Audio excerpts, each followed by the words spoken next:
जी दोस्तों, welcome back. आज जिस सच्ची घटना के बारे में मैं आप लोगों से बात करने वाला हूं वो है एक ऐसे बाबा की कहानी जो किसी जमाने में एक बहुत ज़्यादा नॉर्मल आदमी हुआ करता था। अब एक नॉर्मल आदमी से वो बन जाता है बाबा, और बाबा बनने के बाद वो बन जाता है 120 औरतों का बलात्कारी। आखिर क्या है इस घटना की पूरी सच्चाई और कौन है ये बाबा? इस बाबा के बारे में पूरी सच्चाई जानने के लिए आप इस वीडियो पे अंत तक जरूर बने रहें, और आगे बढ़ने से पहले हमारे चैनल को सब्सक्राइब करना बिल्कुल भी ना भूलें। तो दोस्तों, एक व्यक्ति जिसका नाम है अमरपुरी और जो है पंजाब के मानसा का रहने वाला, असल में काम की तलाश में हरियाणा में एक जगह है और उस जगह का नाम है टोहना, वहां पर आता है। वह काम की तलाश में इधर उधर भटकते हुए उसके दिमाग में एक बात आती है कि क्यों ना जलेबियां बनाई जाए, और वो जलेबी बनाने की रेहड़ी लगा लेता है और उसी पर जलेबी बनाने का काम शुरू कर देता है। काम बहुत अच्छा चलता है। उसकी जलेबियों में इतना अच्छा टेस्ट था कि उसके जो कस्टमर्स थे वो उसके पास बहुत बड़ी तादाद में आने लग जाते हैं और वो जलेबियां बनाना शुरू कर देता है। काम इतना अच्छा चलता है कि वो बहुत जल्द ही एक दुकान भी अपनी खरीद लेता है। सब कुछ बहुत बढ़िया उसकी ज़िंदगी में चल रहा था। लेकिन दोस्तों, अचानक से उसे एक बहुत बड़ा सदमा लगता है, और वो सदमा उसे लगता है उसकी वाइफ यानी उसकी धर्मपत्नी की मौत के रूप में। उसकी धर्मपत्नी की अचानक से मौत हो जाती है, जिसके बाद वो बहुत ज़्यादा परेशान हो जाता है और वो इस जगह को छोड़कर, टोहना को छोड़कर वापस मानसा यानी पंजाब में वापस चला जाता है। 2 साल के बाद जब वो वापस टोहना आता है तो दोस्तों बिल्कुल एकदम अलग रूप में आता है। अब वो एक बाबा बनकर वहां से वापस आता है। ऐसा कहा जाता है कि जब वो पंजाब में था तो वहां पर उसने किसी बाबा से, किसी तांत्रिक से बहुत सारी तंत्र मंत्र वाली विद्या सीखी, और लोगों को अपने वश में कैसे किया जाता है वो सारी चीजें उसने वहां पर सीखी।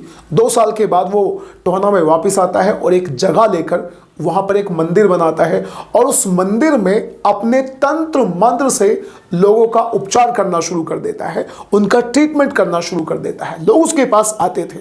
ऐसी बहुत सारी औरतें आती थी जिनको बच्चे नहीं होते थे।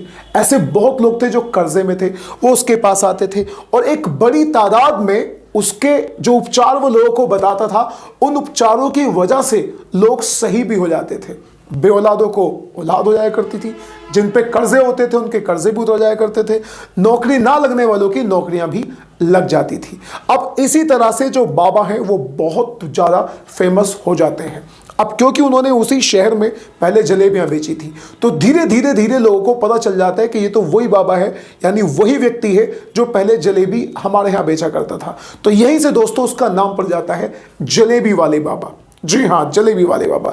लेकिन दोस्तों, फरवरी 2017 को जलेबी वाले बाबा जो ये हैं, इनकी जिंदगी में दोबारा से एक हादसा होता है, और वो हादसा होता है कि एक औरत थाने में जाकर पुलिस से बोलती है कि ये कोई बाबा वाबा नहीं है, ये एक फ्रॉड आदमी है और इसने मेरे साथ बलात्कार किया है, यानी मेरा रेप किया है। वो बाकायदा पुलिस को एक अपनी वीडियो भी दिखाती है जिसमें बाबा उसके साथ बलात्कार कर भी रहा था, वो भी नशे की हालत में।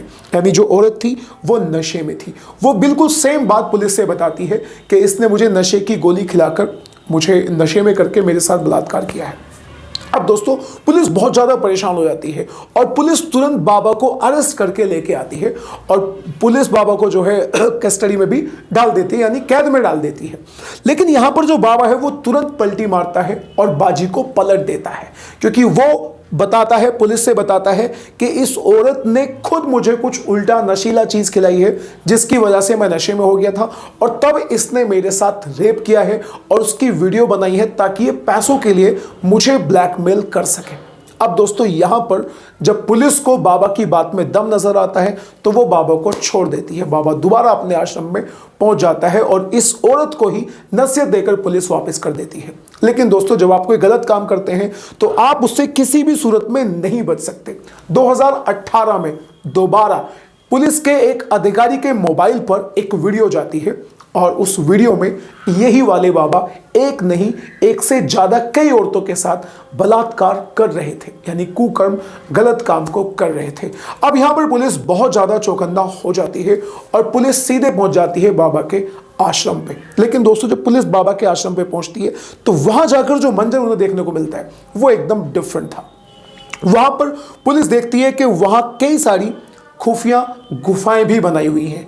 ऐशो आराम की सारी चीज़ें हैं, नशीली गोलियां हैं, सिगरेट है, दारू है, और वहां पर एक बक्से में उन्हें 120 सीढ़ियां मिलती हैं। 120 सीढ़ियां मिलती हैं, और जब उन सीढ़ियों को चलाकर देखा जाता है तो दोस्तों उन सीढ़ियों में उसी बाबा की अलग अलग औरतों के साथ में फिल्म बनी हुई थी, यानी रेप करते हुए, बलात्कार करते हुए फिल्में बनी हुई थी। अब इन सीढ़ियों को दिखाकर ही वो उन औरतों को बहुत ज़्यादा ब्लैकमेल किया करता था, जिसकी वजह से वो चुप्पी साधे हुई थी। लेकिन जब ये पोल खुलती है तो एक एक करके बहुत सारी औरतें थाने में जाती हैं और बाबा के खिलाफ तहरीर देती हैं, बाबा के खिलाफ पुलिस से बताती हैं और उसके खिलाफ रिपोर्ट दर्ज कराती हैं, जिसमें पुलिस बाबा पर शिकंजा बहुत तगड़ा वाला कस देती है। और अब जो बाबा है उसे जेल में दोस्तों जाना पड़ता है। फिर कोर्ट उसे सजा सुनाती है पूरे 14 साल की, और 35,000 रुपए का उसके ऊपर जुर्माना भी लगाती है। और सारी बातें, अपनी सारे कुकर्म बाबा ने खुद ही कबूल भी लिए हैं। उसने बताया है कि मैं लोगों को ऐसे ही ब्लैकमेल किया करता था, उनके साथ ऐसे काम किया करता था, और नशीली बहुत सारी चीज़ें, बहुत सारी बबूत, बहुत सारी सीढ़ियाँ, बहुत सारी गंदी चीज़ें, बहुत सारी शराब की बोतलें उसके जो कुटी है, उसका जो आश्रम है वहाँ पर दोस्तों मिली भी है। अब आप बिल्कुल सचेत रहें और इस तरह के बहुत सारे लोगों से बच के रहें। और क्या कहना है आपका इस घटना के बारे में, अपनी राय कमेंट बॉक्स में जरूर दीजिएगा। मिलते हैं किसी अगली वीडियो में। Till then bye bye and take care.